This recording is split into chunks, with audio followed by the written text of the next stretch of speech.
السلام علیکم ناظرین، ویڈیو شروع کرنے سے پہلے آپ تمام احباب سے گزارش ہے کہ نیچے دیے گئے کومنٹ باکس میں لبیک یا رسول اللہ ضرور لکھے گا اور حضور اکرم مصطفیٰ صلی اللہ علیہ وآلہ وسلم پر درود پاک پڑھتے رہیے گا۔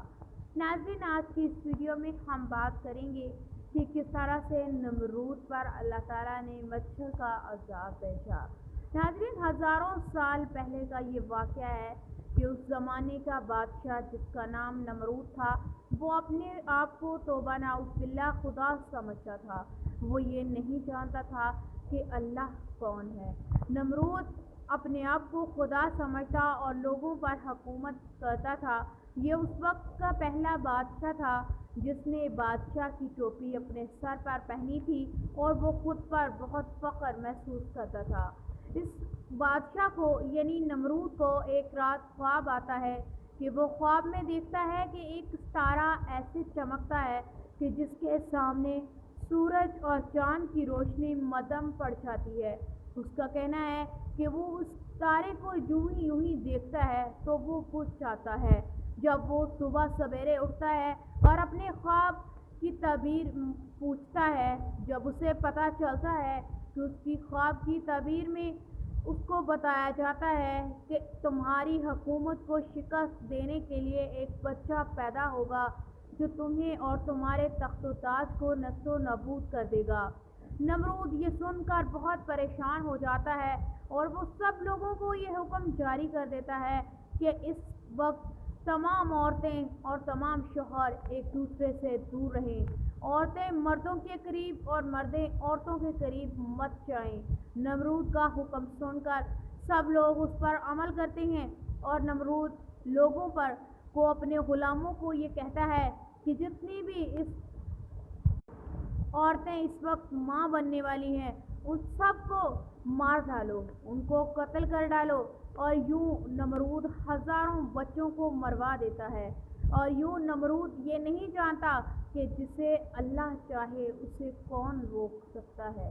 تو یوں حضرت ابراہیم علیہ السلام کی والدہ کو جب نمرود کے لوگ دیکھتے ہیں تو وہ اتنی کم عمر میں ہوتی ہیں کہ ان کے حمل کا کسی کو پتہ نہیں چلتا۔ تو تاریخ نے لکھا کہ حضرت ابراہیم علیہ السلام کی والدہ ماجدہ اپنے بیٹے ابراہیم کی پیدائش پر ایک غار میں چلی جاتی ہیں۔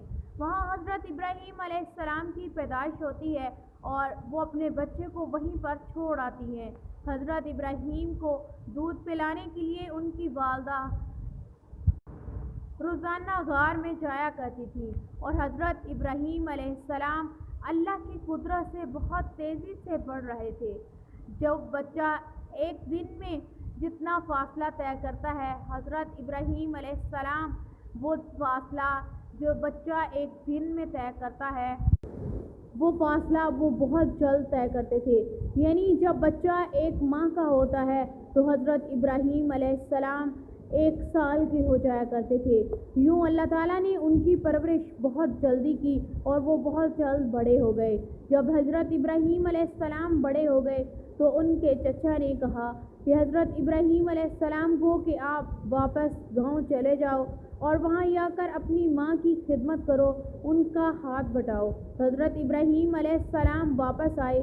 جب انہوں نے لوگوں کو دیکھا، کوئی آگ کی پوجا کر رہا تھا تو کوئی بتوں کی پوجا کر رہا تھا، تو حضرت ابراہیم علیہ السلام نے جب دیکھا کہ کوئی نمرود کی پوجا کر رہا ہے، کوئی آگ کی پوجا کر رہا ہے، کوئی بتوں کی پوجا کر رہا ہے، یہ سب لوگ جن چیزوں کو خدا سمجھتے ہیں یہ خدا کیسے ہو سکتی ہیں؟ حضرت ابراہیم علیہ السلام نے سوچا کہ یہ آگ جو بجھ جاتی ہے، جس کو ہم ہی جلاتے ہیں اور یہ بجھ جاتی ہے، یہ خدا کیسے ہو سکتی ہے؟ اور نمرود جو اپنے آپ کو خدا کہلاتا ہے یہ سو جاتا ہے، یہ ہر وہ کام کرتا ہے جو ہم لوگ کرتے ہیں، تو یہ خدا کیسے ہو سکتا ہے؟ اسی طرح ہی حضرت ابراہیم علیہ السلام سوچتے ہیں کہ یہ بت خدا کیسے ہو سکتے ہیں، جن کو ہم اپنے ہاتھوں سے بناتے ہیں یہ خدا کیسے ہو سکتے ہیں؟ تو اسی طرح ہی وقت گزرتا جاتا ہے۔ حضرت ابراہیم علیہ السلام سب کچھ دیکھتے ہیں کہ دنیا میں کیا ہو رہا ہے، لوگ کیا کر رہے ہیں۔ ایک دن میلہ ہوتا ہے اور سب لوگ اکٹھے ہو کر میلے پر چلے جاتے ہیں۔ حضرت ابراہیم علیہ السلام اپنے کندھے پر کلہاڑا رکھتے ہیں اور پیچھے سے تمام بتوں کو توڑ دیتی ہیں اور ایک بت جو سب سے بڑا ہوتا ہے اس کے کندھے پر کلہاڑا رکھ دیتی ہیں۔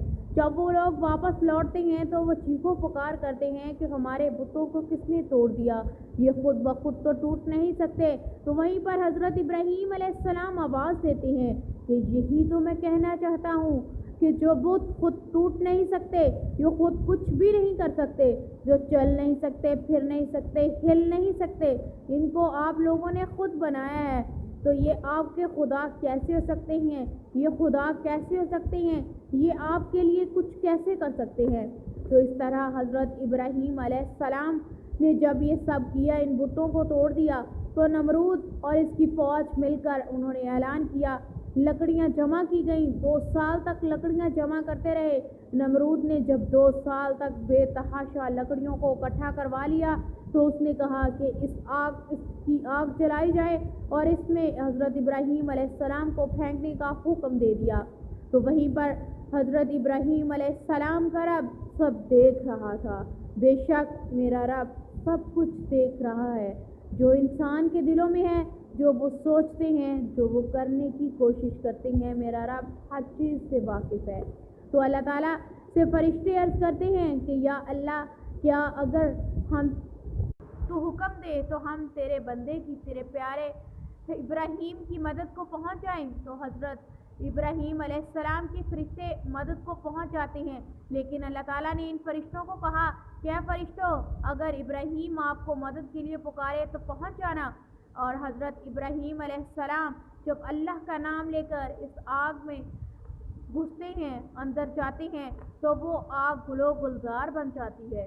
تو حضرت ابراہیم علیہ السلام اللہ کا شکر کرتے ہوئے گلو گلزار اس آگ میں سے گزر جاتے ہیں۔ یوں نمرود کی فوج دیکھتی ہے کہ یہ سب کیا ہو رہا ہے، ہم نے 2 سال تک لکڑیاں اکٹھی کی، اتنی بڑی آگ جلائی، اور یہ ابراہیم ہے کیا؟ یہ ہے کون جس کے گزرتے ہی آگ ٹھنڈی ہو گئی اور گلو گلزار بن گئی ہے، اور یہ آرام سے اس میں سے گزر گیا۔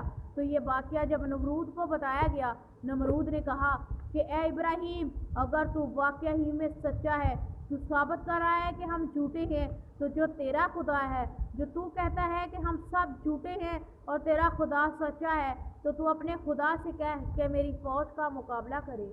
تو نعوذ باللہ بہت بڑے بڑے بول بولے جب نمرود نے اور یہ اعلان کیا، تو حضرت ابراہیم علیہ السلام نے قبول کیا۔ یوں وقت گزرتا گیا اور نمرود کی فوجیں جب حضرت ابراہیم علیہ السلام کے رب سے مقابلہ کرنے کے لیے پہنچی، تو اللہ تعالیٰ نے اس وقت مچھر کا عذاب ان فوجوں پر اتارا، جو انہوں نے ان فوجوں پر جو نمرود نے بھیجی تھی ان کو مار ڈالا۔ وہ وہیں پر فنار ہو گئی اور ایک مچھر آ کر نمرود کے گلے میں کان میں اٹک جاتا ہے اور یوں نمرود تڑپتا رہتا ہے، نہ اس کو موت آتی ہے نہ اس کی زندگی ہوتی ہے۔ نمرود تڑپتا ہے اور اپنے غلاموں سے کہتا ہے کہ میرے سر میں جوتیاں مارو۔ جب تک اس کے غلام اس کے سروں میں جوتیاں مارتے رہتے ہیں تب تک وہ صحیح رہتا ہے، یوں ہی اس کو جوتیاں مارنا کم ہو جاتے ہیں تو اس کی تکلیف بڑھتی جاتی ہے، اور یوں نمرود جس فوج پر، جن لوگوں پر وہ فخر کرتا تھا، تکبر کرتا تھا، جن کے سامنے وہ کہتا تھا کہ میں تمہارا خدا ہوں، وہی اس کے غلام اس کے سر پر جوتے مارتے ہیں اور یوں ہی وہ آہستہ آہستہ فنار ہو جاتا ہے۔